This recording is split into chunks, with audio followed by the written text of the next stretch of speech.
Welcome to this meeting of the Virginia Beach Friends of IANDS. We're a volunteer organization connected with National IANDS.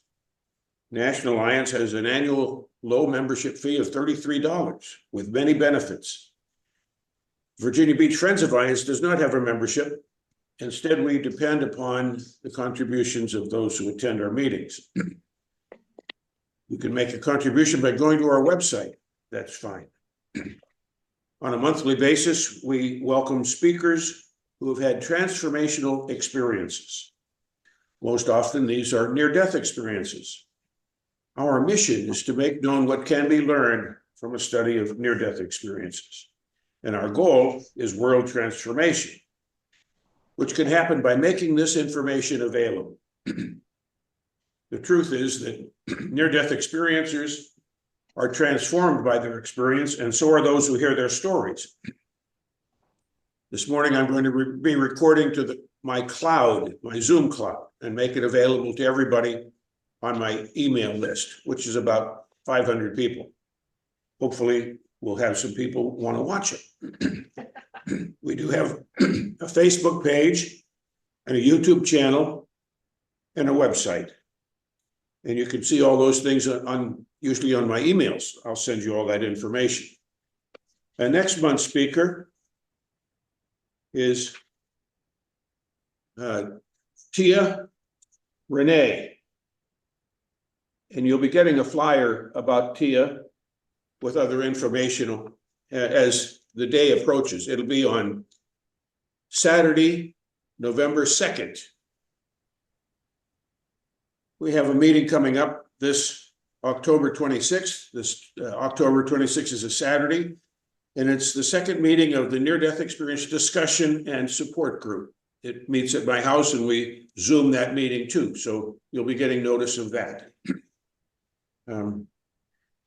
Those that want to stay for this afternoon's program, we're going to have light snacks in the kitchen area. I want to tell you that I've been reading our speaker's book, Talking to God and Grandma. It's very good. Every clergy person should read this because it's transformational in how they observe an after-death communication, which is still forbidden in some religious circles.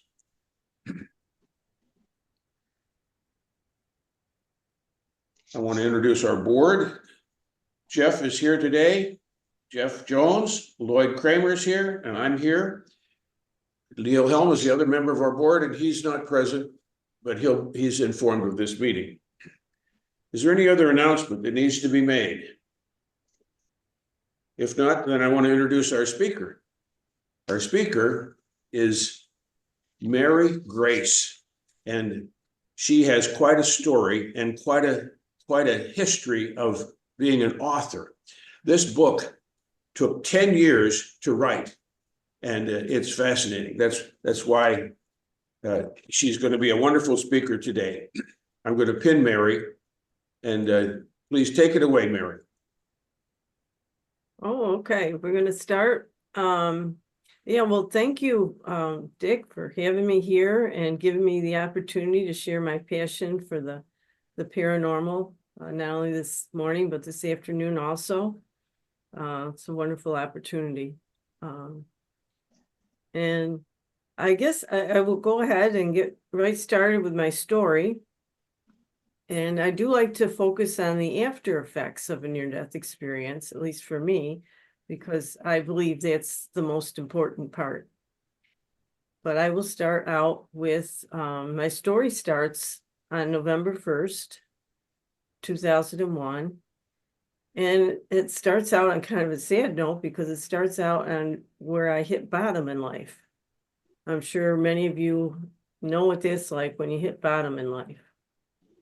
And for me, what was going on at the time is that physically I was sick, extremely sick, with two incurable illnesses, epilepsy and lupus.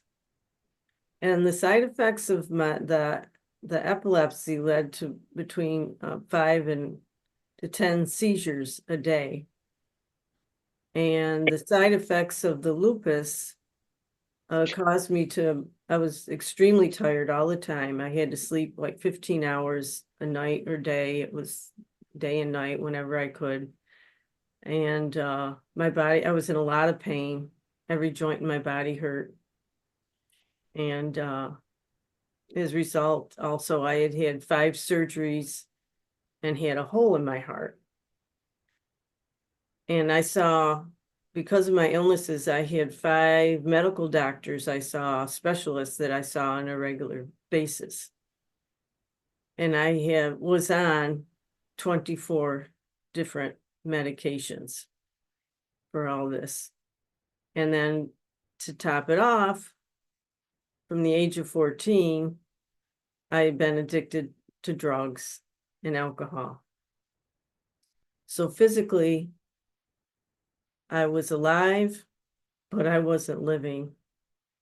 And I was dying, but I wasn't dead. I felt like I was in limbo. Mentally, I was grieving the loss of my mother. I was severely depressed.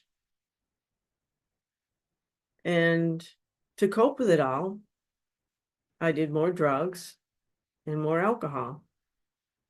But that day, I had had enough. I couldn't take it anymore. I knew I had to do something. And the only thing I could think of to do was to drive to the cemetery to be near my mother. And on that cold November night, I got on my knees on my mother's chilly grave, and I begged God to take me home.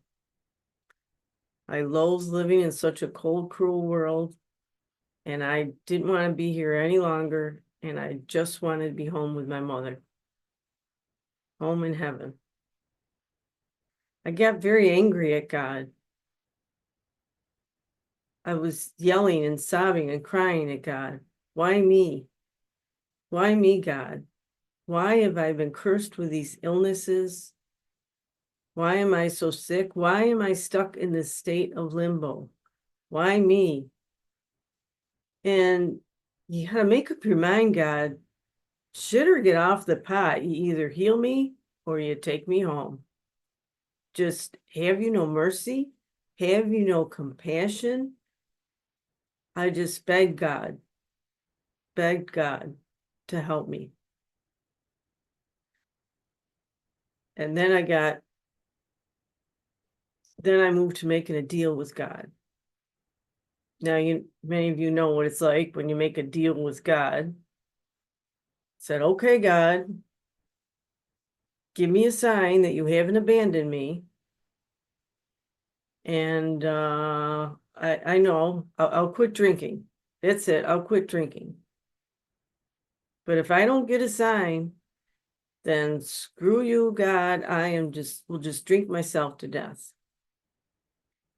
Only I didn't say the word screw. I kind of used the F-bomb, and to this day I can't believe I said F you to God, but evidently it got his attention. So then what happened? I just, after hours of sobbing and crying and felt like I was talking to myself. I admitted defeat and I went home. I was just emotionally, mentally bankrupt, spiritually bankrupt, nothing left. I went home, went to bed. The next day, my prayers were answered. The next day, I got my sign from God, and I had what is known as a near-death experience. And I'll tell you the events that led up to this. The next morning, I decided that I was going to drive to the city of Rochester, New York, about 45 miles north of me, to get the book, the latest book by John Edward, which was One Last Time. So I did what I often did in the morning. I popped a couple ephedrine pills for energy because I was so tired all the time. I did a lot of amphetamines and stuff to keep going. Ephedrine, which at that time you could buy it over the counter at 7-Eleven, and it's now been since banned. I think I'm one of the reasons why. Anyhow, popped some drugs, and got in my car to drive to the city. And I thought, well, while I'm there, I'm going to get some more drugs and more alcohol. So I drove to the city of Rochester, and I bought a bag of cocaine. And I put it in the console of my car. And then I drove to nearby liquor store. I bought a bottle of whiskey, and I stuck it underneath the front seat of my car. And then I hopped on what's called 390 Expressway that goes around Rochester, and that would take me to the town of Henrietta, where the Borders bookstore is that I wanted to go to. I love Borders, God rest her soul. So while I'm on 390, I got my sign from God. So I was driving my car, and you all may know what it's like when you hear a song on a radio, or maybe a song at church, and the words to that song are the precise message that you needed at that exact moment in your life. Well, as I'm driving the car, a song came on the radio, and I knew it well, but I hadn't heard it in about 20 years. The song was from the 80s rock group, The Styx. And the words that spoke to my broken soul were these: hard times come and hard times go, and in between you hope and pray the scars don't show. Life is strange, but so unsure, and days you hardly make it through. You swear that there's a curse on you, and nothing seems to fit. Things don't go your way. You know you've had enough. You've had the right to say, why me? Why me? Why me? The very words that I asked God in the cemetery the night before, and about the curse and going through difficult times, those words spoke to my soul. This was a sign from God. I just knew it. And I started sobbing and crying.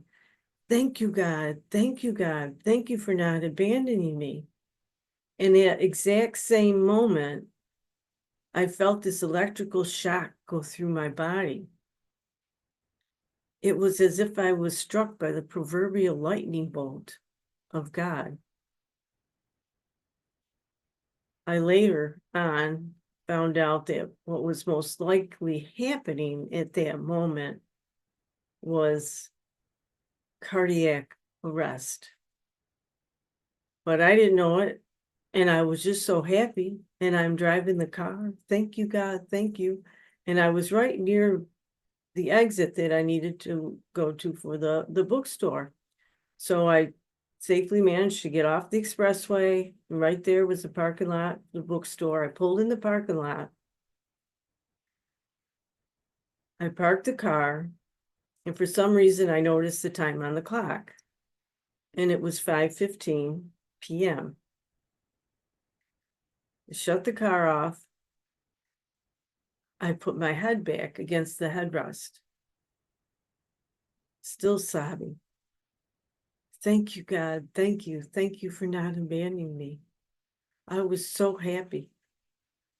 And the next thing I know, I'm floating up, up, up into the most beautiful, most brilliant white light. And when I reached that site, I was submerged in a tremendous force of love that permeated every cell of my body. And this love enveloped me and became me as we merged into one. And when I was in this light, I felt free. There was no bodily pain. I was in this peace and tranquility and knew that I was there to rest and heal. And I was being taken care of. And I was just knew that everything was going to be all right. Everything was going to be all right. And I relaxed into this total state of surrender. I felt like I was being wrapped in a down-filled comforter and being doted on by some grandmother. And when I was in this light, I recognized where I was. And I recognized this being of light.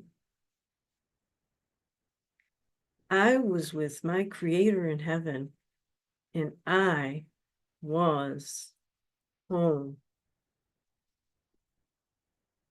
And this light made me feel like I was the most important person in the universe. And nothing I could ever say or do would separate me from that light, would ever change that. I was loved, always would be, never would change.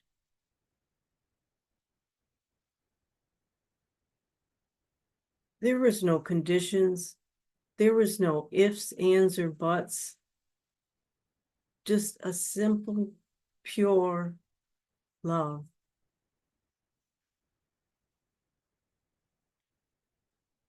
Condemnation and punishment were concepts that did not and could not exist in this all-encompassing love and light. Any sins I ever committed were already forgiven. And my life back on earth became a distant dream. And the next thing that happened, I went into what's commonly known as a life review. And I'm not going to get into all the details of that, but the important thing is to know that I was shown scenes in my life where people did things that were mean to me or that hurt me.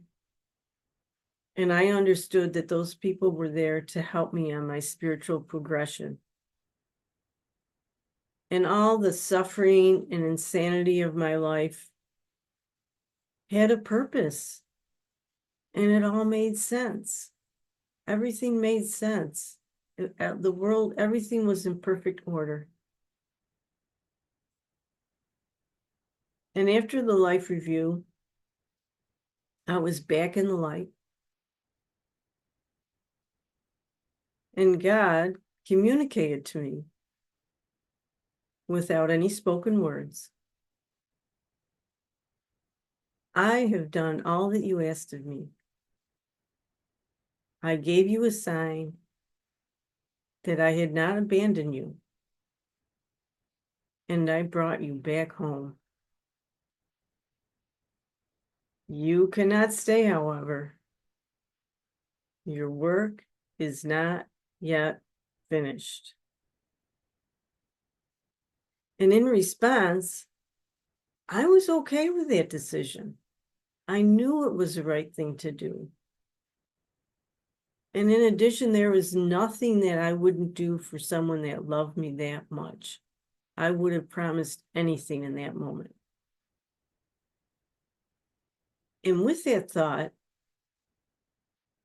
I felt myself being pulled backwards from the light. I was being pulled down and backwards. The next thing I knew,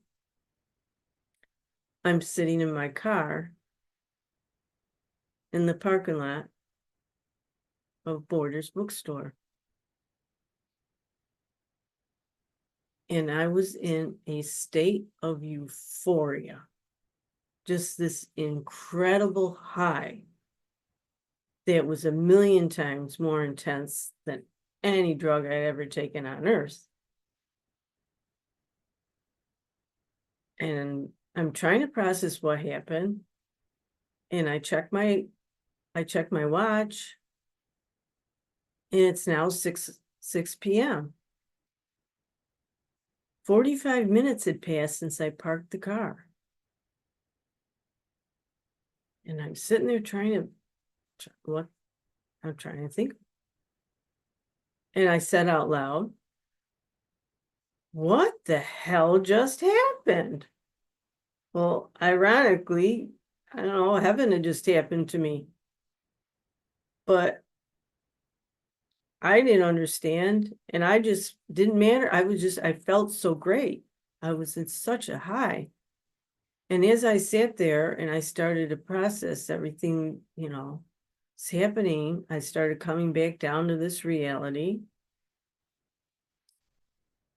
I was so happy to get my sign from God. But then I remembered a promise that I made the night before.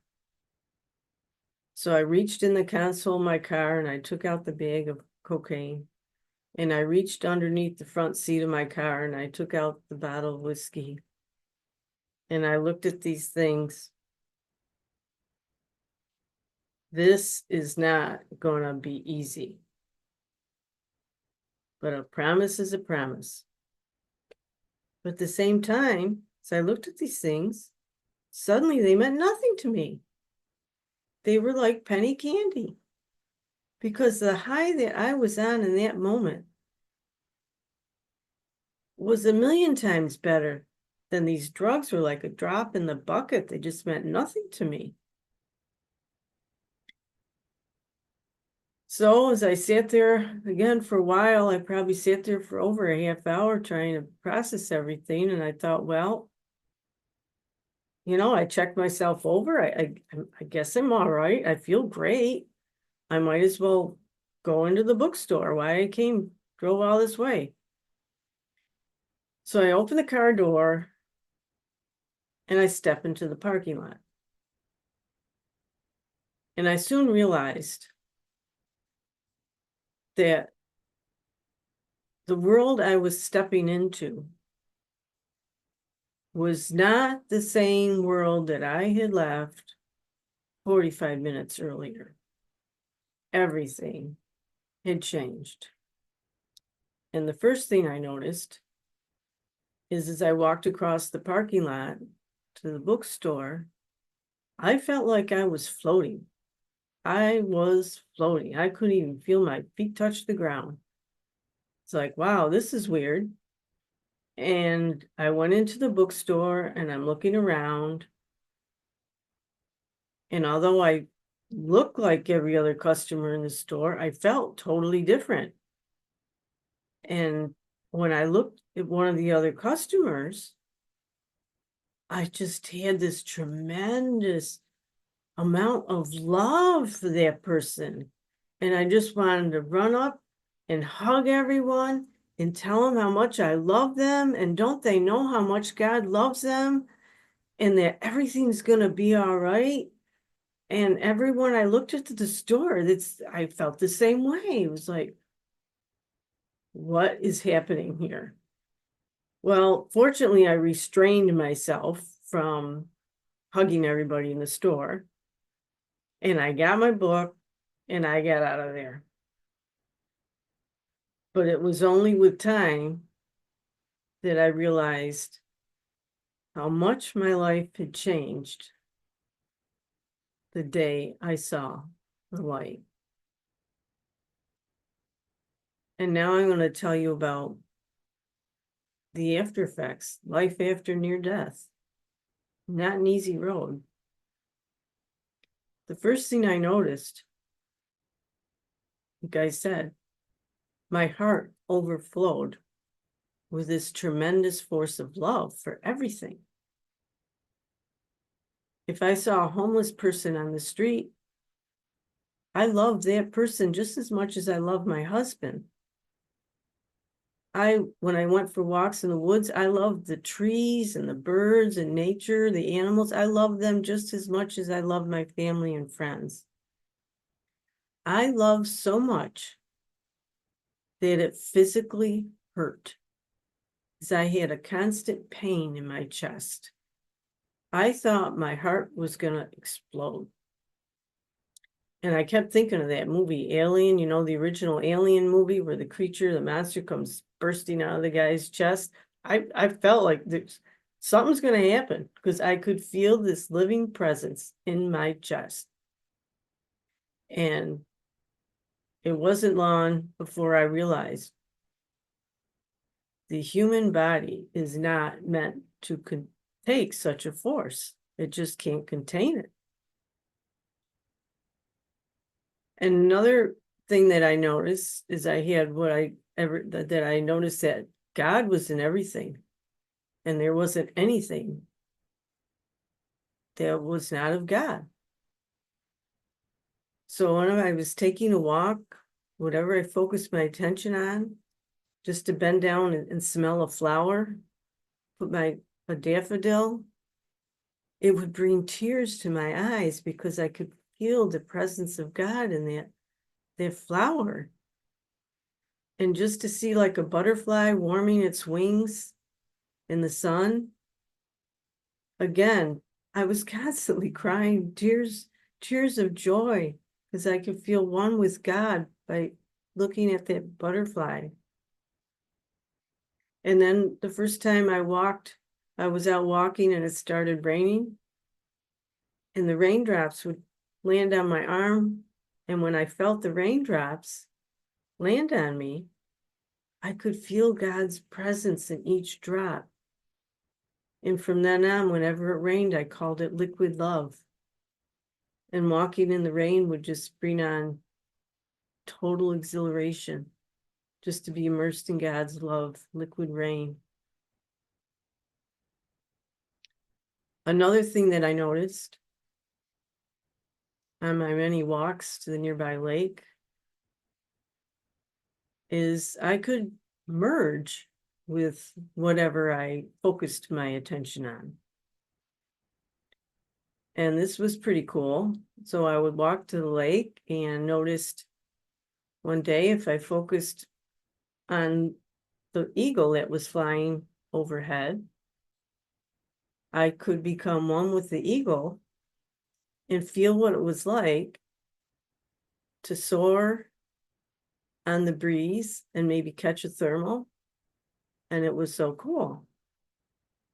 And there would be geese floating on the lake, and I would focus on them or on one, and I could feel what it was like to kind of bob up and down on the waves. And I just loved merging with things. This whole new world opened up to me. And I would just spend hours and hours a day just being different things. And one of my walks, I picked one of these milkweed pods, these green milkweed pods that grow. And in the fall, you can open them up, and there's these white fluffy seeds. And I would take the seeds and just scatter them to the wind, and then merge with them and feel what it was like to float in the breeze. That was cool. And one of my favorite pastimes in the winter, when it was snowing, I could focus on a snowflake and feel what it was like to gently fall from the sky in a state of peace and joy. And who knew that snowflakes were joyful? But why wouldn't they be? They're filled with God too. So I just spent all my time, being with God in nature. As long as I was, meditating in prayer in nature, I was happy as a clam. And my relationship with God became very, very intense. I felt like I was not only obsessed, but possessed by God. And this took over my whole life. And then one day I had an epiphany. I'm like, if God is in me, he must be in everybody else too. Well, they didn't teach me this in religious education. They taught me that God was separate from me, and the only way to be with him and to get to heaven was to obey all the church rules. Well, now all of a sudden, my religion isn't making sense to me. And another after effect was that my psychic ability just exploded. I could now hear and communicate with spirits and on the other side, and also animals and birds and trees. And I just spent all my time with my new friends, and I could communicate with loved ones on the other side. And of course, I kept in touch with my mom. And I have long conversations, and I could have conversations with the spirit world in the same way I could with people in the grocery store. And this became another new pastime. And I'm now hanging out with my spiritual friends, my animal friends, nature, God. And the other thing that I noticed, like I said, I was taking these long walks to the lake before the day I saw the light. It was a struggle for me to get out of bed and to keep my part-time job as a mental health professional. And now I was walking 2 miles a day to the lake, walking my dogs to the lake, Hemlock Lake, beautiful, pristine lake, no houses on it. So again, once I reach a lake, I want to spend my time meditating, all my time there. So I had all this energy that I didn't have before. And also from the day after I saw the light, my seizures completely stopped. I completely stopped having seizures. And now I got all this energy.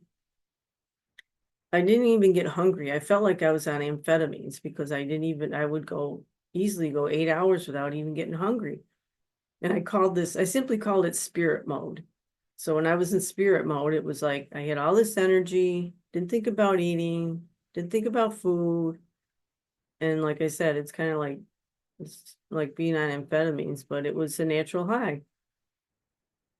And I decided I wanted to find out what happened to me the day I was driving the car and went into the light. So I went to all 5 of my doctors to get checked out medically. I had a new EEG done on my brain waves. I had a new EKG done of my heart. I had an ultrasound of my heart, stress test. I had what's called anti-nuclear antibody test for lupus. And all my tests came back negative. And my doctors were astounded. And I was completely free of 2 incurable illnesses. And within the next couple months, I tapered off all 24 different medications that I was on.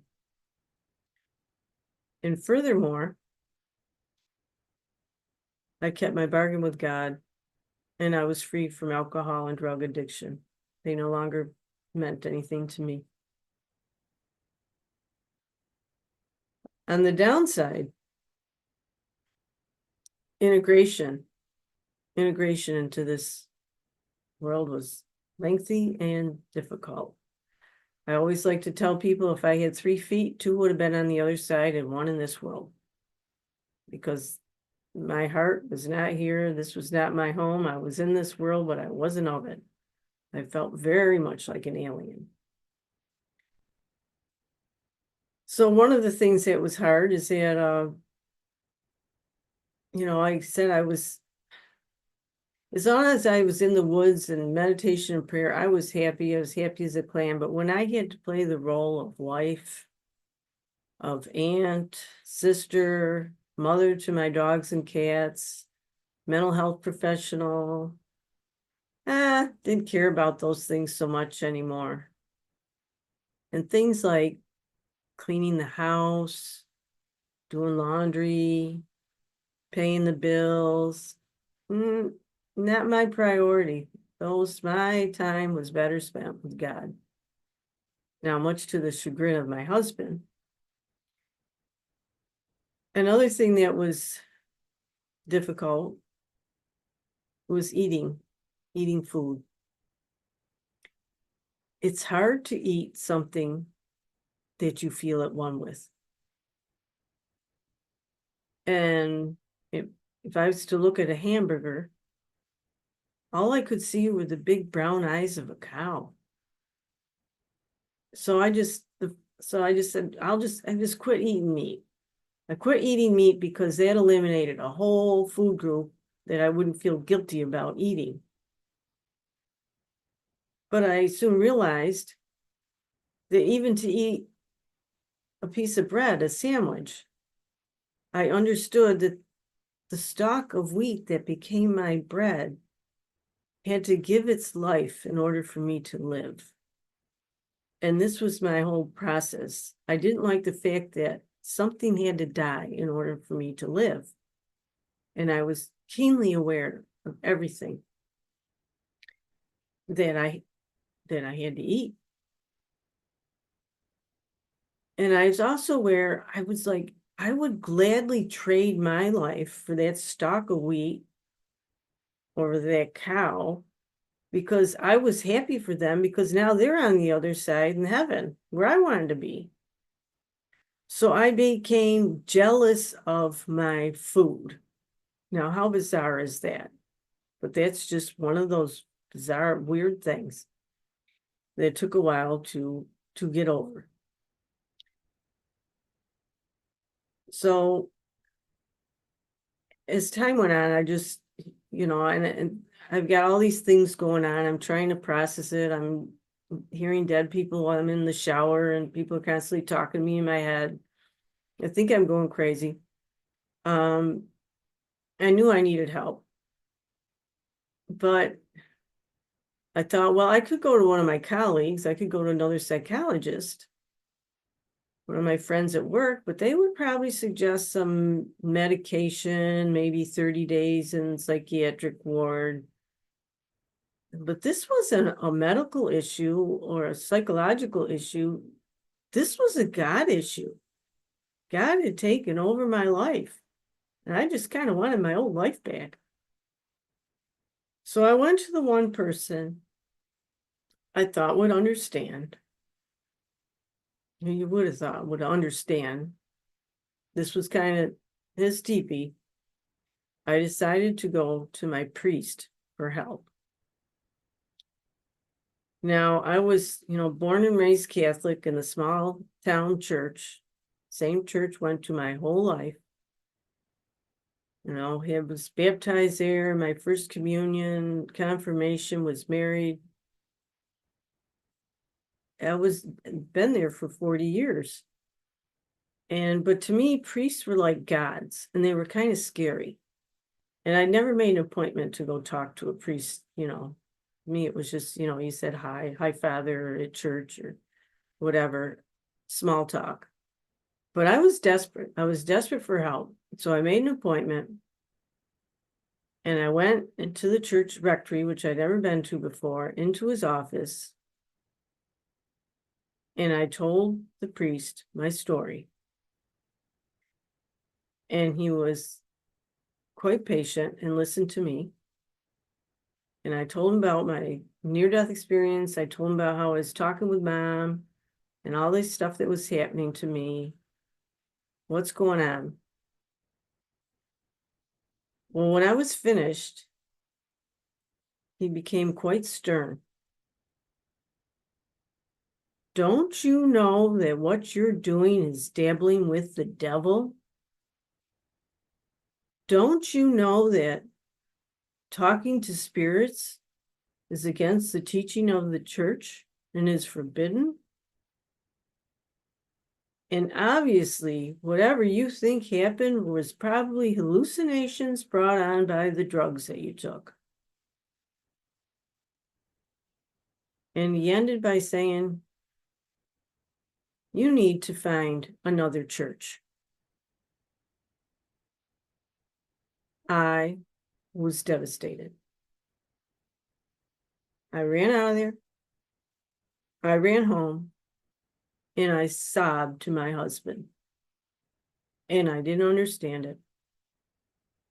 If God could love and accept me, why couldn't my own religion? Well, then I got mad. And I thought, who is he to tell me I can't go to church? I've been going there for 40 years. He had only been there for 3 because you know how they move these priests around. That was more my church, my hometown, my family, my friends. Darn it, I'm going to go to church. So that next Sunday, I went to Mass.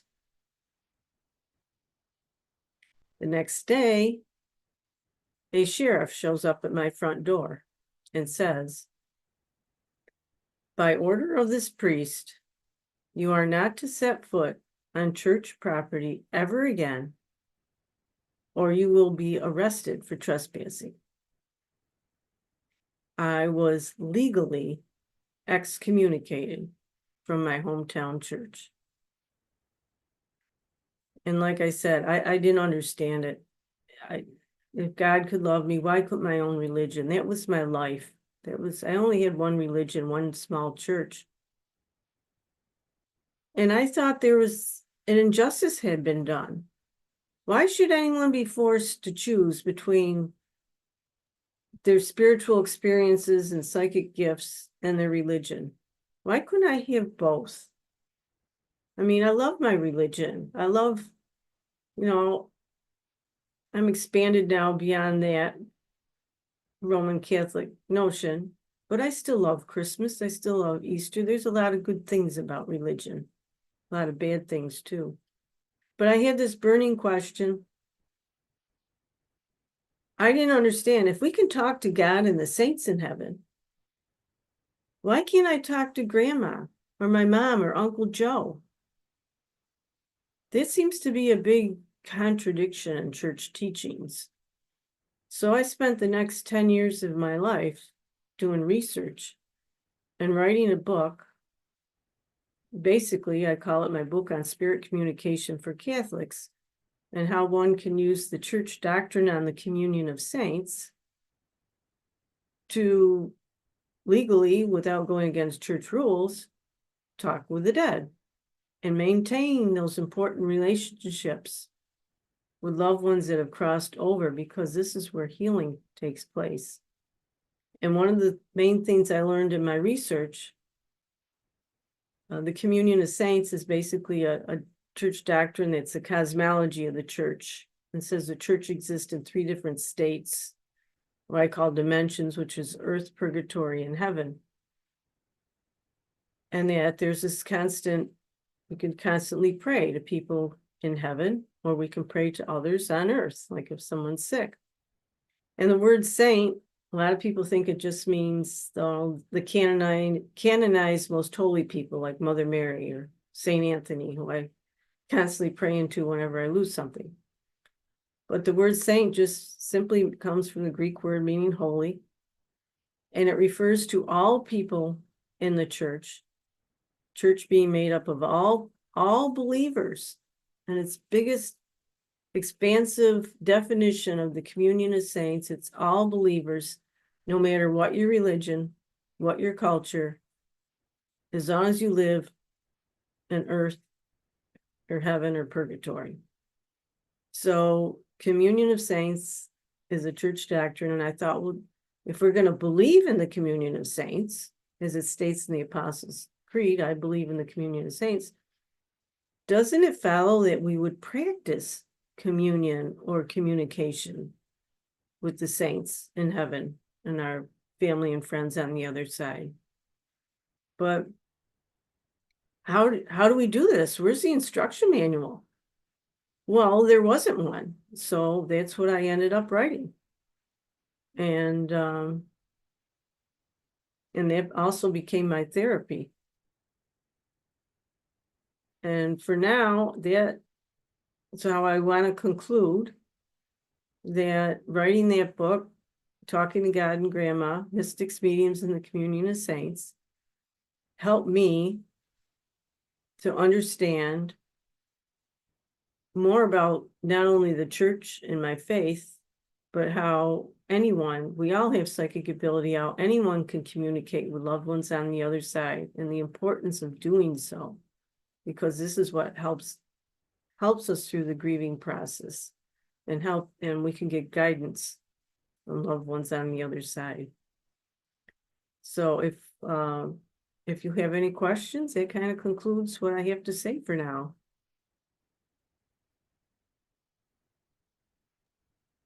Thank you, Mary Grace. We do have a lot of questions.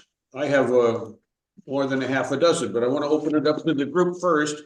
Is there anybody on Zoom who has a question? Let's get to the Zoom audience so we can see everybody. Looks like just Mary was here right now. Chuck and George are no longer with us. Mary, do you have any question? While you're thinking, anyone here in the sanctuary have a question? If you do, we'd like to be able to hear your question. Okay, Mary's showing herself. You need to unmute, Mary, if you have a question. I do not have a question because I came in a little bit late. All right. I will send to you the link to the cloud video so you can see the whole thing. Okay, thank you. All right, and I guess, Edie, could you speak up or you'll move forward so we could hear your question? I'd like people to see you too. May I put the camera on you? I guess. Okay.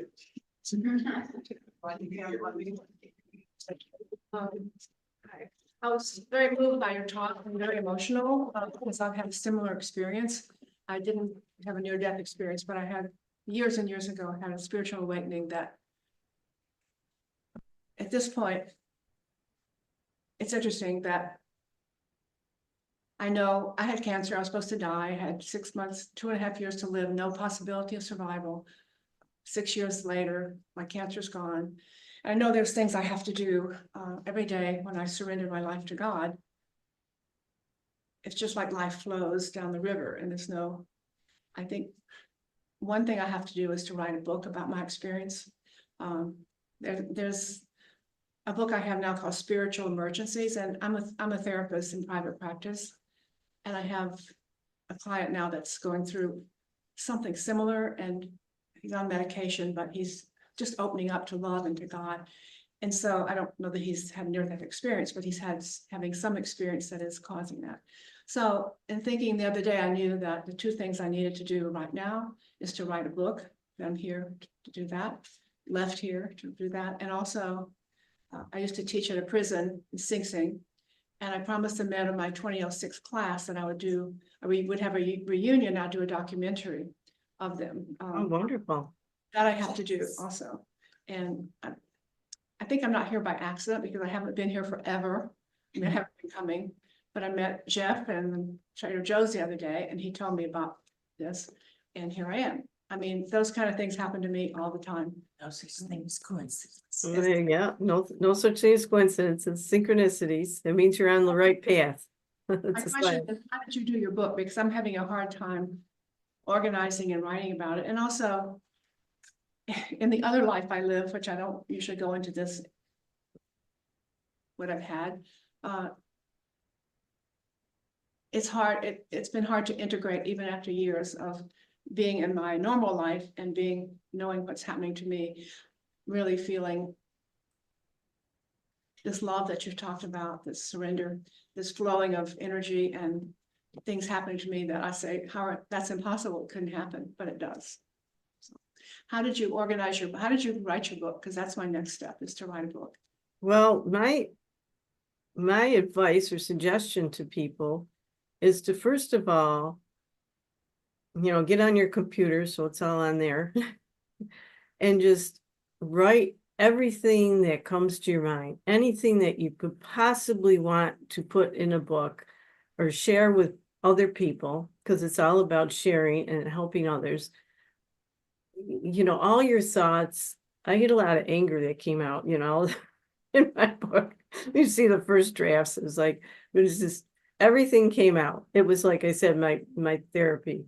Just put all your thoughts, don't worry about organizing it at first, just anything that you might want to put in there. And then as you go over it and you add to it or you take away, you will start to see a pattern emerge.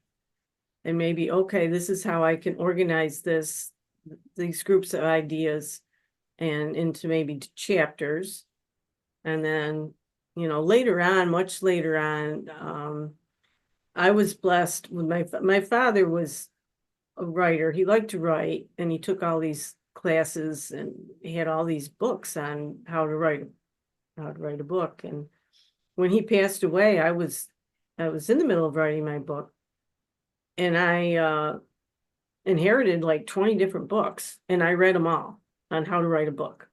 I even got some like The Idiot's Guide to Writing a Book, and but yeah, and those are helpful that as far as the technology, the techniques, but just get your ideas down, and then later on you can worry about your writing style. But I do highly suggest Grammarly. Grammarly is a godsend when it comes to editing.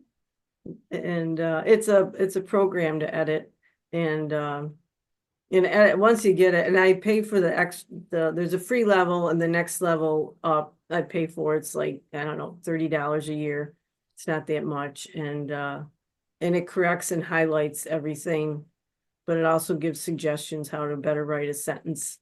And yeah, actually, when you don't have to worry about where you put a comma or a semicolon or anything like that with Grammarly. It's beautiful. But yeah, just get your thoughts, everything out there. And, a lot of times things would come to me when I was writing it. Things would come to me when I was driving in the car. I'd be riding in the car and I'd be thinking about my book, or I'd be in church and I'd be thinking about my book during the boring homily. It's like, oh yeah. In fact, one of the things that came to me once when I was in church,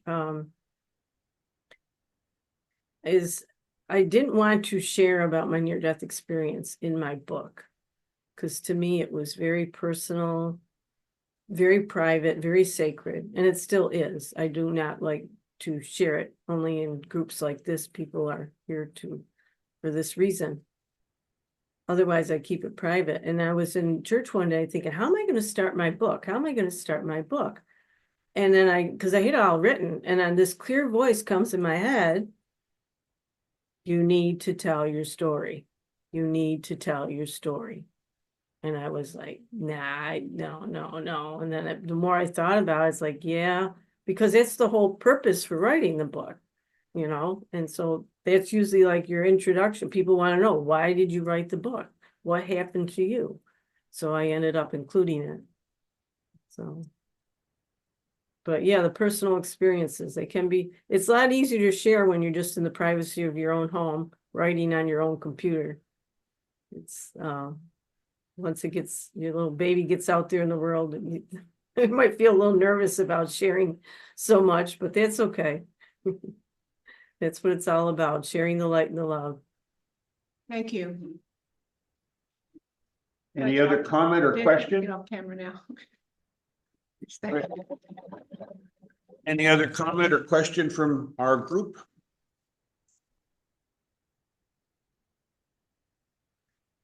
I have some questions. Okay. Most of all, I'm interested in the remarkable healing that you experienced. You had two incurable conditions, lupus and epilepsy. You also had a hole in your heart. You didn't mention that, but all of this was taken care of. And I wonder if you have a perspective, and also you had your addictions that were resolved, and you didn't have to fight these addictions to alcohol and drugs. Can you explain how that happened? God, love, the healing force of love.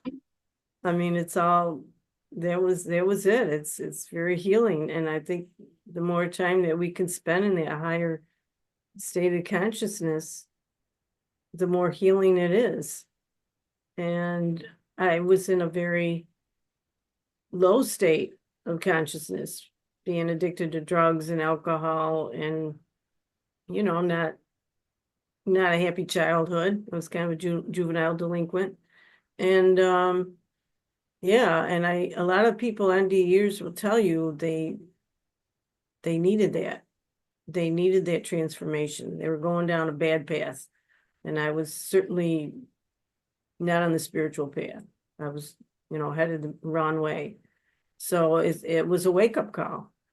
And that wake-up call, it just lifted me out of everything in like a whole instant. It happened so quickly. So, and some people are healed after many years or whatever of prayer, and it works that way. But some people, it's truly a miracle, and that's what miracles are. We can't explain them. All I can tell you is that what happened to me. Well, I would like to explore it a little bit more. One thing you said, you experienced the light and you went into the light. You became one with the light. I'm wondering if the energy of the light helped to rejuvenate your physical body. Oh, yes, I definitely feel that. Definitely. Yeah. It just, I think what it does is takes us, it's like we're talking a lot in the spiritual world about ascension and moving from the 3D to the 5D dimension on this earth plane. I wanted to ask you about that too.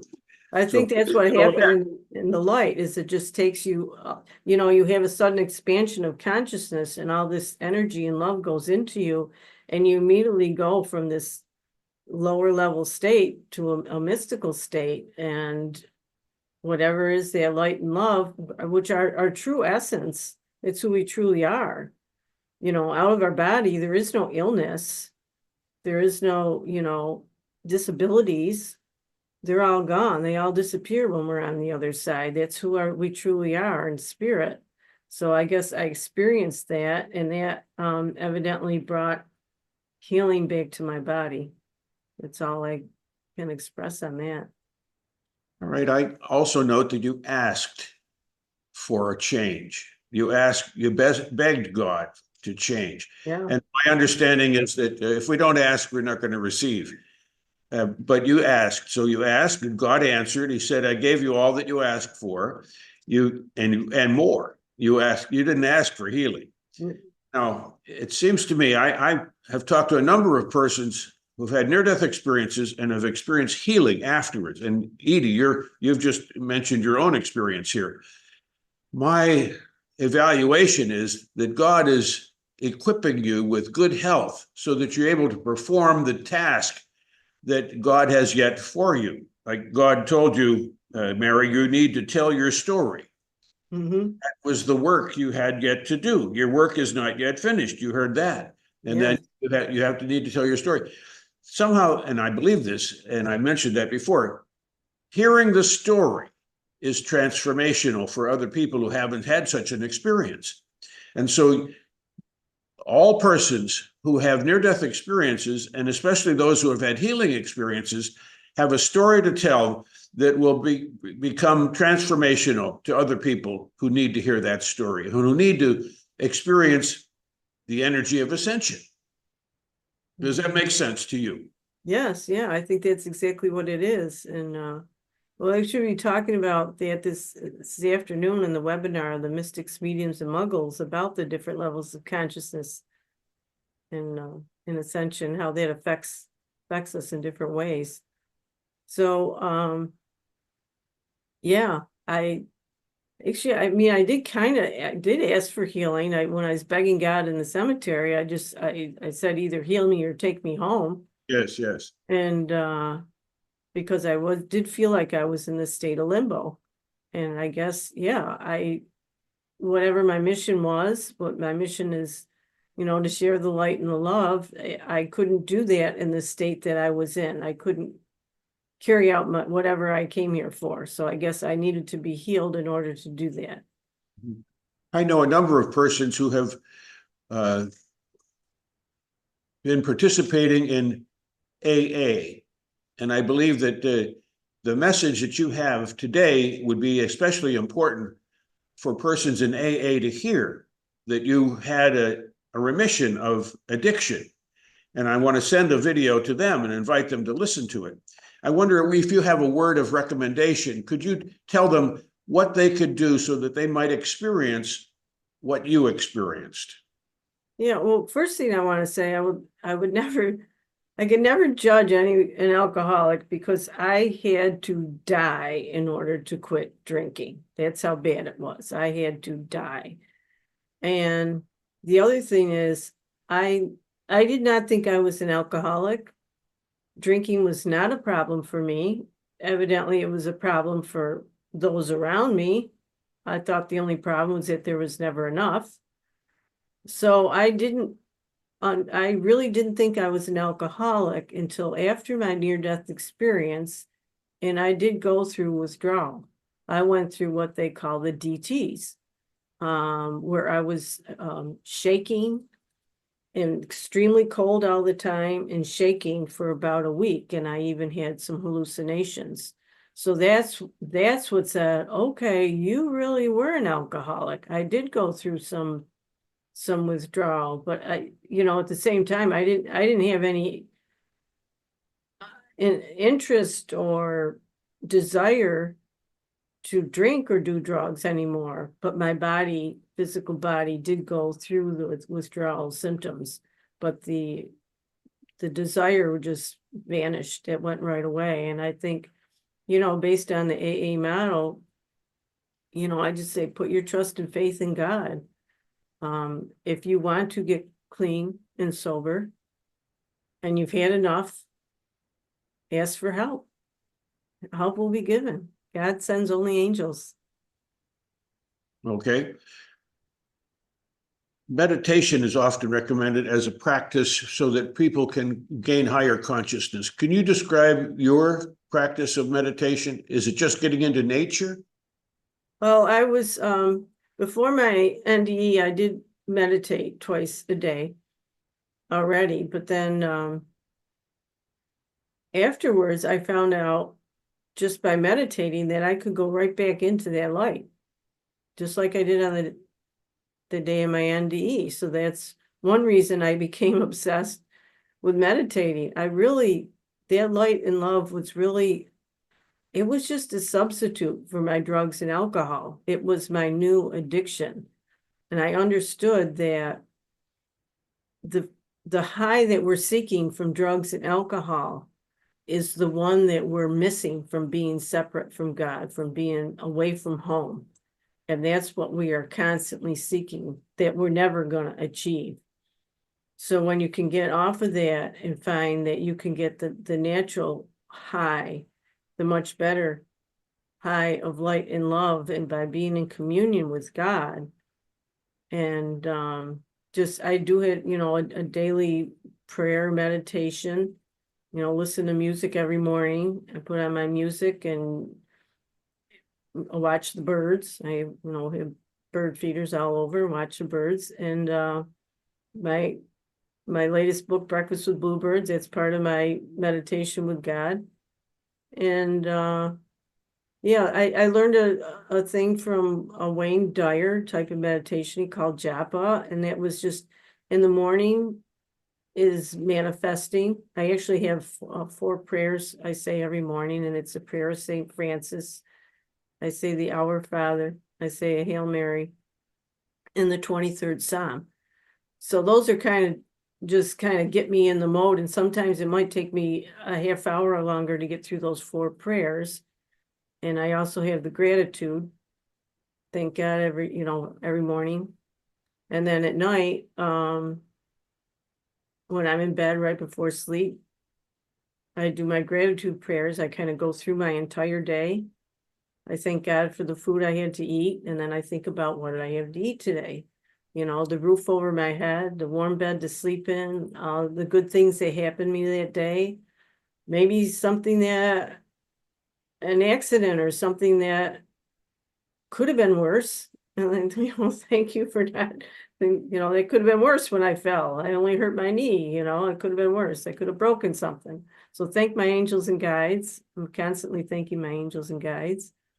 So, and then when I'm in, walking in the woods, the lake, that's just, I listen to music, raises my vibration and puts me right in my what I call my God space. So, it's kind of my basic practice. Yes. You have described your sense of awareness that the presence of God is in everything. And so you commune with nature and you feel close to God. And then you also can focus on directly going to God. And that is probably even more powerful. Mm-hmm. On your bookshelf is a book called Future Memory. Yes. Is that by Linda Bachman or Chet Snow or Helen Wambaugh? Who's the author? PMH Airwater. Oh, that's pure PMH Atwater. Okay. Could you talk about in your meditations or in your awareness, are you aware of any details of future Earth changes or anything ascension? Can you give us any specifics? No, I've studied a lot about the ascension. I spent like a year. I still do a lot, just trying to understand it. But yeah, I mean, from what I understand, and we'll talk about this afternoon, there are different levels of reality on the earth. We have people that live in 3D, people that are mired in drugs and alcohol or crime or violence. They're in a different level of reality than, say, you or I that are doing light work and have compassion and that are focusing on helping others instead of hurting others. So there's already this ascension thing that's already happened for a lot of people. So if you're living in a state of kindness and compassion, if you're a light worker, you're already there. So that's what I understand. But at the same time, on a mystical level, it's just about enjoying the now, living in the now, not worrying about the past, not worrying about the future, what's going to happen. Is the earth going to split into two? Are people going to be left behind? I don't know. But I think for me, in the mystical level or the metaphysical level, it's just about enjoying living in the now, enjoying the moment, and doing whatever you can in your little corner of the world to share the light and love and help others whenever you can. My best understanding of the fifth dimension is just what you described, but it's also the consciousness of your awareness that God is in all things, that you see the love, you feel the love, you see the beauty. It's a higher awareness of living, positive living, extending love. And you're an expression of that. And many people here are an expression of that. So I see it's a change of consciousness, not a change of physical location, but a change of consciousness and how we relate to the world around us. I'm interested in reading your book and hearing you speak today about your use of purgatory. Now, most people that talk about near-death experiences say they visited other realms. George Ritchie visited other realms. Angie Fenimore visited a dark realm. You mentioned purgatory. I imagine purgatory would be one of those realms or several of them, the lower realms. I wonder if in your communication with spirits, if you're able to communicate with people in purgatory. Yeah, purgatory I had a really difficult time with because I had to study it if I wanted to study the communion of saints, to explain how Catholics can use that. I had to include the idea of purgatory. And I broke that down in the book. It is totally a man-made thing, The church made that to collect plenary indulgences and build their cathedrals and things. So they invented this area called purgatory in between heaven and hell. And if you give the church money, we will make sure that your loved ones aren't stuck in limbo or purgatory, and then they make it to heaven. So it was pretty corrupt idea. But I had to include it. Now, when I look at the three states of the church, earth, purgatory, and heaven, I do compare them. This afternoon, we'll be talking about mystics, mediums, and muggles. Muggles being people in the physical level of reality. So I compare purgatory, I see it as a metaphysical level, somewhere between earth and heaven. So that would include, you know, where the mediums live, or where you're able to communicate with the spirit world, is the metaphysical level. I don't like to look at purgatory as a like a little hell. It really that was described at that, but it was actually supposed to mean an area of purgation, which means to purge your sins. It was a place where between earth and heaven where you would be cleansed of your sins, was the idea with the church. So but it was totally like I said, I had to include it, but I didn't like it. I didn't like the idea because it was man-made. When Jesus was on the cross and there was the thief next to him who said, "Father, remember me when you go into your kingdom," and he says, "You will be on my right hand side." He didn't say you got to stop in purgatory. He didn't say, you know, Jesus did not say, "No, you know, you're a bad guy, you got to stop in purgatory." He said, "No, this day you will be with me in heaven." So I explain in the book that when it comes to if you just stick with the teachings of Christ, which is mystical teachings, the teachings of all great mystics that have been on this earth, you know, the Buddha, Paramahansa, Yogananda, all these great teachers. But then you've got muggles, people that are a lower consciousness trying to teach higher consciousness thoughts, and they turn it upside down and they use it for power and control over people, and then it all gets lost. But the basic teachings of Christ, you know, anything that you can do, that I can do, so too can you, even the least among you. So yeah, and I say that this afternoon, those people came here not to tell us how great they are, but to tell us how great we are, and to teach us that we're all children of God and we all have these abilities. We're all divine. Thank you. You have amazing truths to share, and your work is powerful. I have two more questions.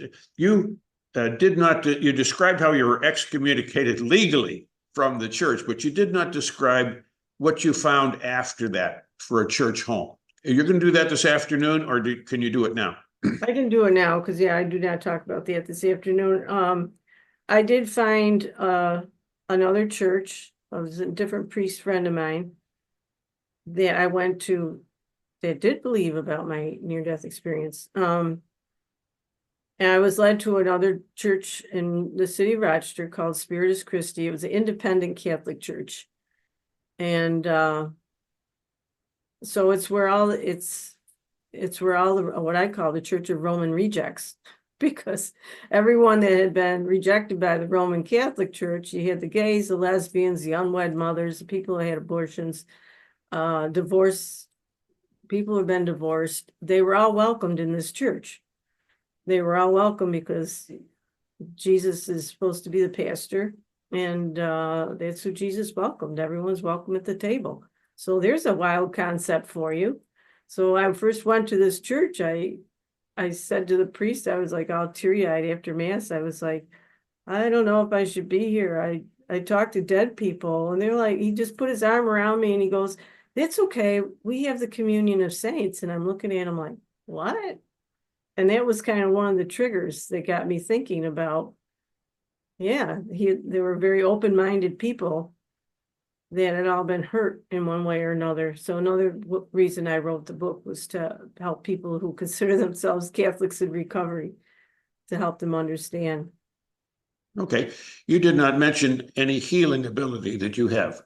Have you found that you have an ability to extend healing energy to others? Yes, I did. I did participate in some healing groups at the church that I was with, and then and also in Lilydale, New York, I explored attending their healing groups and doing the hands-on healing, spiritual healing. I did see some real, I did see some real miracles. I saw people be healed, but the thing that really frustrated me is that, like one person, after I did a healing on, like I call it channeling the healing. I'm channeling the light and the love to send healing to you, to give up, to be healed of cancer or something like that. And then the next time I see you 2 months later, you're smoking. Okay. So I would do things to help people, and then they'd turn around and they would be not taking care of themselves. I'm like, what's the point? It kind of made me frustrated. So I was like, I says, I'm not doing that gig anymore. It wasn't for me, put it that way. You do any individual sessions with people?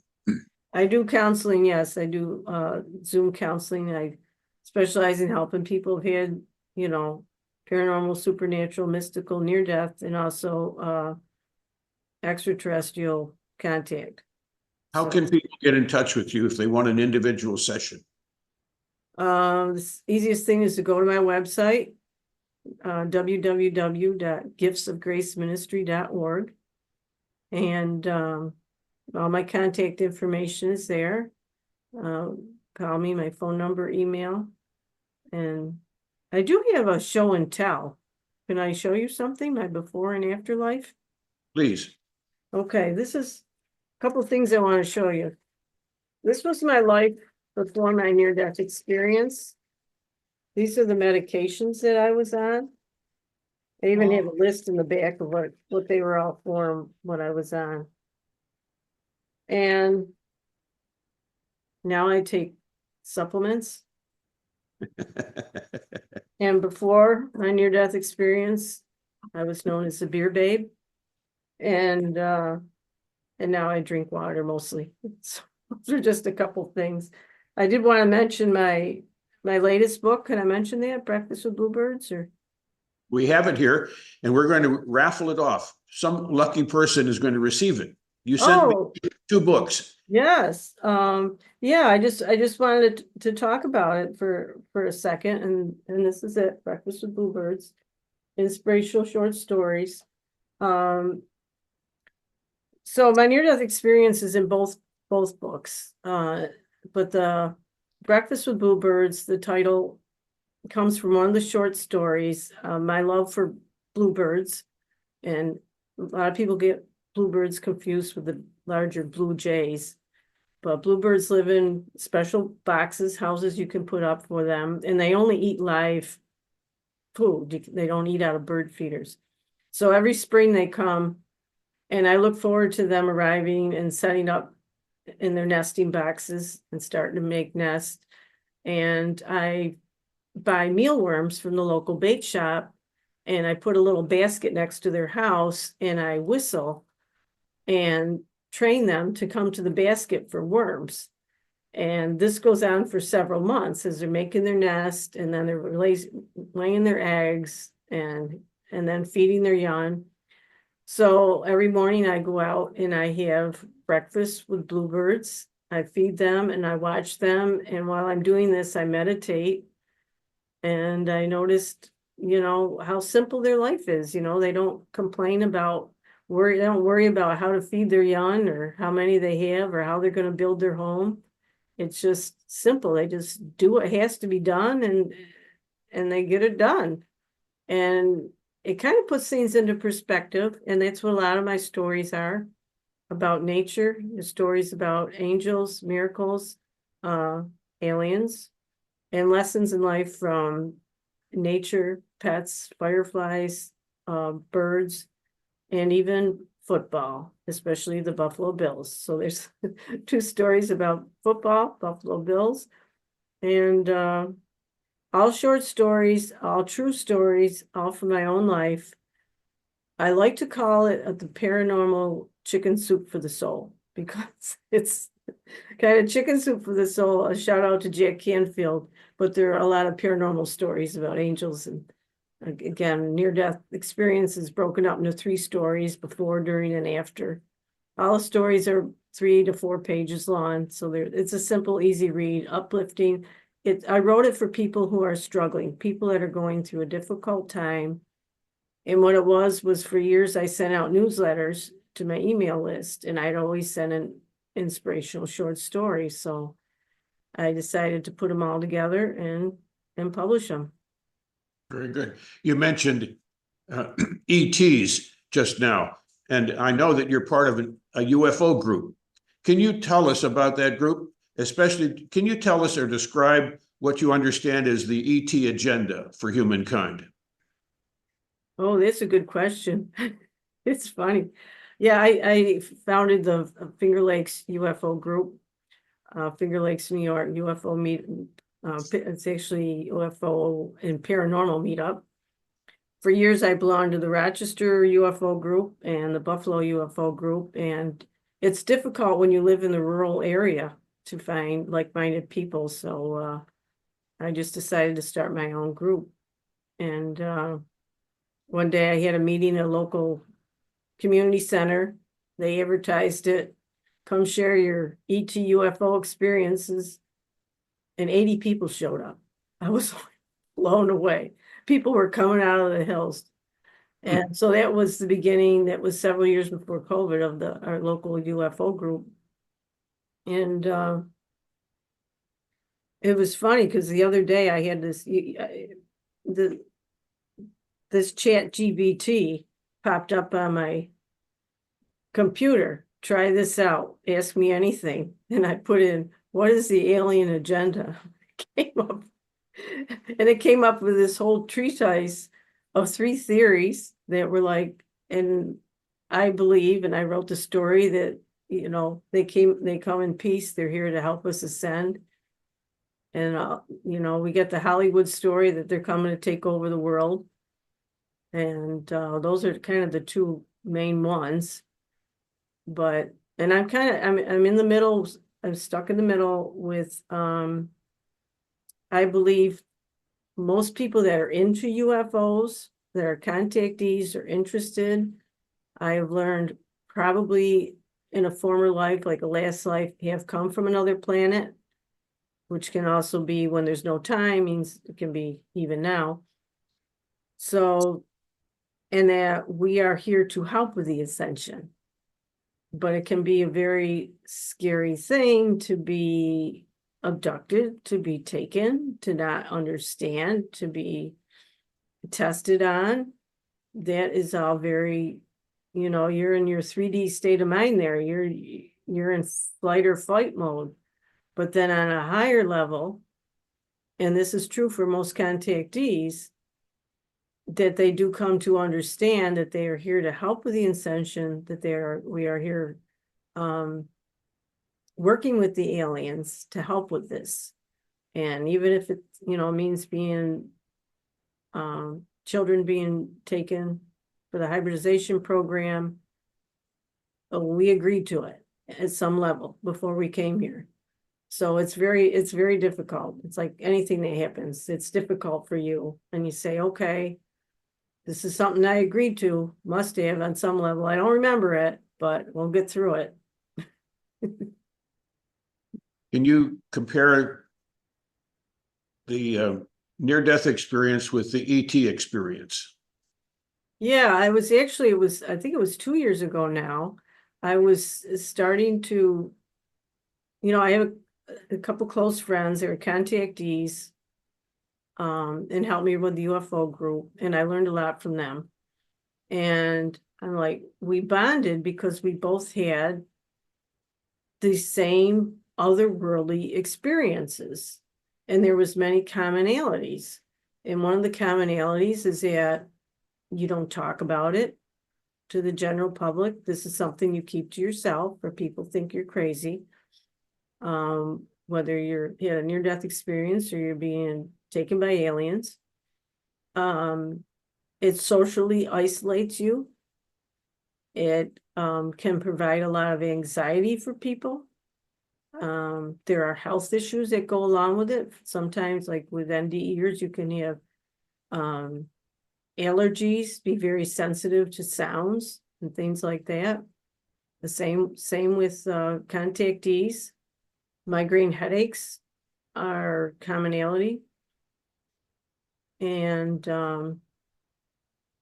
so a lot of it is just the social side of it, trying to integrate it, live a normal life, what looks normal to your family and friends, but is very abnormal or paranormal, supernatural to others. And this is basically it. And then in both cases with contactees and NDEs, your psychic ability expands. Your consciousness expands. You are aware, once you are aware and you participate in other higher levels of reality, you naturally become, your spiritual gifts become increased. All right.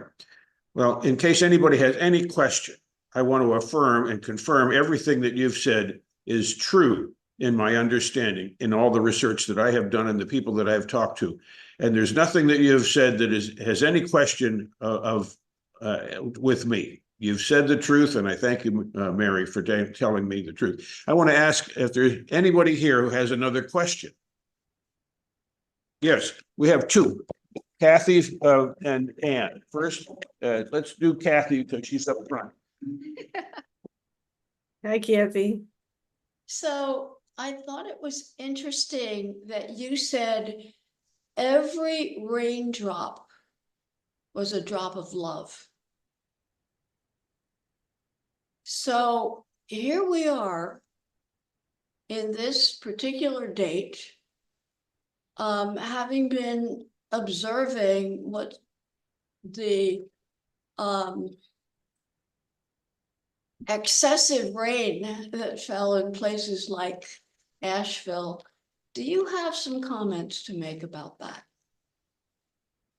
Actually, I wrote a story in my latest book called Breakfast with Bluebirds, and it's entitled Hurricane Matthew, because I wrote that during Hurricane Matthew, and now I don't exactly remember what year that was.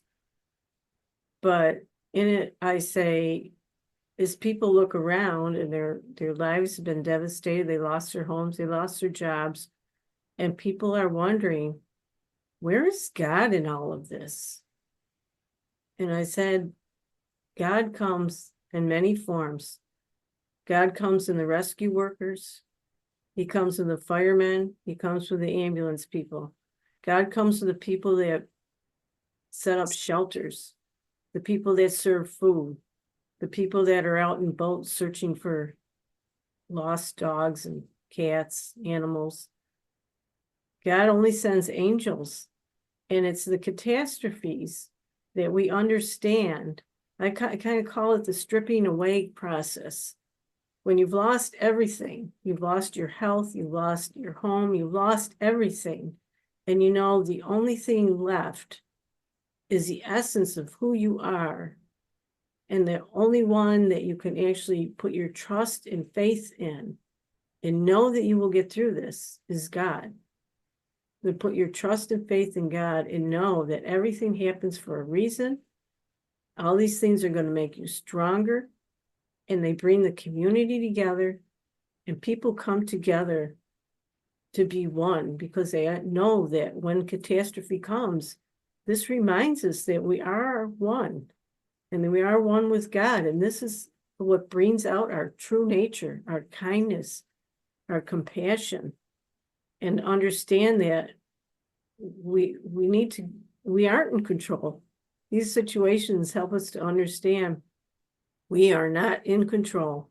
There is a higher power, but in the end, everything's going to be all right. Because what's the worst that can happen? You can't even die. You can't even die. You can leave your body and you go home. But yeah. And, you know, people will rebuild and they'll be better and they'll be stronger and they will have more faith if they can have the faith and not lose faith. And that's where God is in all of this. I like that statement about in the end, everything is going to be all right. And as we're looking at the chaos over wars on this planet and all that kind of thing, I think we need to remember that statement. Everything is going to be all right. Yeah, we've lived many, we're eternal souls. We've lived many lifetimes. And we'll probably be back for another one. It might be on another planet, who knows? But we have the strength. We have the strength, and you know, what doesn't kill you, it makes you stronger. And the people that come here are I like the work of Robert Schwartz. He wrote a book called Courageous Souls. The title changed to Your Soul's Plan.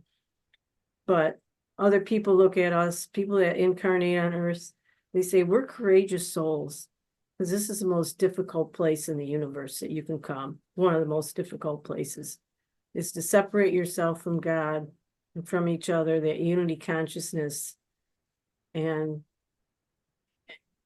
do it to help yourself, not only to help yourself, but help humanity and the planet itself. Thank you for what you do. Oh, well, thank you for giving me the opportunity. I so appreciate you being here and appreciate your questions. Pardon me? Could I make a comment about? Yes, Edie has a comment.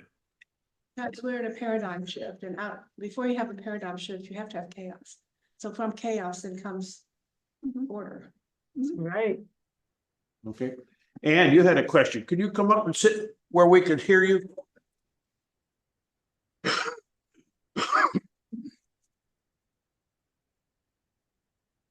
Get too close. So thank you for your Hi, Ann. very enlightening talk. And you like completely changed everything about you. I mean, not intentionally, but it all happened, a total absolute change. So I'm very curious as to how did your husband take all this? Like you doing a 180 and into a completely different person, or your relationship and you adjusting to yourself. It's a big question. The divorce rate with NDEers is something like 80 to 90%. I chose not, I couldn't talk about, well, I didn't really know what happened at first. I was just trying to process everything. I tried to tell my husband what happened. He didn't believe me. And he didn't understand what was going on. I didn't understand what was going on with me. I was trying to process everything. You know, I had this new obsession, reading all these spiritual books, you know, just immersing myself in everything. And yeah, he didn't understand. And I just had to keep it in. I could not talk about it. And that was the best way for me to deal with it for our marriage. And at the same time, I just thought, well, I don't know if this is going to work out, but in the meanwhile, I am going to put as much love and light towards him and into our marriage as I can. And the more time went on, and I was writing the book, he was very supportive of my work. He worked at Kodak, and he would go and make copies of chapters for me, and copies of the entire book that were like 360 pages long. He worked the night shift, so he was very supportive of my work, but we didn't talk about it. And for me, it made me sad because it was like the elephant in the room. And then I thought, well, when the book comes out, I'll have people to talk to about, which I did. And I started doing talks. And then I would have to say, I got to be in California this weekend, so I'll see ya. And he started getting the idea that, well, maybe there's something to this, maybe there's something to really, people are coming to listen to you talk. You're being, paid to travel places, to give a presentation, and the book is bringing not much money, but a little bit. And so he eventually kind of came around, but I think it was a very slow process. And I like to say is when you're a light worker, you're a spiritual person, you rub off on people without even having to say anything. It's just the way you live your life. You know, if you can stay in your heart center and give love and compassion. And then after a while, you know, he kind of came around, and we laugh today because and even though I communicate with spirits, he's not into any of this. He calls it my metaphysical bullshit, but he always says that jokingly. He goes, I'm not into your metaphysical bullshit. And he sees spirits all the time, everywhere we go. Restaurants, in our home. I mean, full body apparitions. He sees them in detail. So I would say something like, did you see that woman? I'm like, I don't believe you. It's like, I don't believe you. And we would get a laugh out of it. So he's really, really come around. And now the whole thing with the aliens, it's just a whole nother ballgame. So it's just, he's still not there yet. But he watches Ancient Aliens with me. He watches Expedition Bigfoot. He even got me tickets to see Ancient Aliens live the next March. So and he goes to my UFO meetings. So he doesn't always say a lot, you know, he doesn't have a lot to say about it, but he's quietly absorbing everything. And to this day, I you know, it was a struggle, but we very solid grounds after now 44 years of marriage. Well, thank you. Well, thank you. It's a good question. It's a good question. And now Edie had something else she'd like to say. Please go ahead. I have very dear friends, Betty and David Bland. She was 9 years, she had a near-death experience when she was 29. And then the message, they said she could stay or go, but she decided to come back. And the message to her was, the mantra was service. And since then, she's been of service in her life. She was president of the Theosophical, do you know what the Theosophical Society is? For 9 years. And her husband says that it's like being married to 2 different women in the same marriage. But he totally went along with her. He became a vegetarian. He stopped. He said, Betty, I will not stop eating eggs. That's the limit. But he adores her. And her latest book came out called Start Where You Are, which was a series of lectures that she had given to the Theosophical Society. So I'm sure it was hard for him, but he adores her. So he goes along with her. He helps her promote her book. All that. Yeah. I see my husband's very supportive, and he really likes my second book, this Breakfast with Bluebirds. He tells people, he's like, yeah, you're gonna love it. It's short stories, you know, and uplifting. It's not the Talking God and Grandma's kind of a deep dive into, well, the second part, if you want to get into parapsychology and Christian theology and history, there's a lot there, but it's conducive to skipping through. You can just go to part 3 and learn how to communicate with dead people. There's guided meditations. So I kind of modeled that book after the Idiot's Guides, you know, to make it simple to read, to kind of take sometimes complex theological questions or scientific questions and put them out there for the lay person so anyone can understand them. So, but yeah. Any other comments or questions? I've really enjoyed your presentation. Thank you. Oh, thank you. I have a couple other comments. Number one, I always say, I heard, when the spirit speaks to me, I say, I heard so-and-so. I've learned to say my thought, I think this, because you say I heard God's voice or whatever, it sounds a little different than this thought came to me. And then I read something where Carl Jung said that oftentimes he had a near-death experience or a mystical experience. He said that our thoughts in our head, not all, but many of them come from God. So I've learned to say, this thought came into my head rather than I heard this voice, but it's like a voice. It's my own voice. That's it. In Exactly. QHHT, we were instructed to say what comes to mind. Okay, that's good. And I like that. you just trust that what comes to mind is maybe from a higher source. It's okay. Any other questions, comments? What I like to say is I always give credit to my angels and guides. Whenever I have a great idea, And a lot of times they're in the shower. That's my ground zero for great ideas. And a lot of times I'll come out of the shower, I'll say to my husband, I say, I had an epiphany.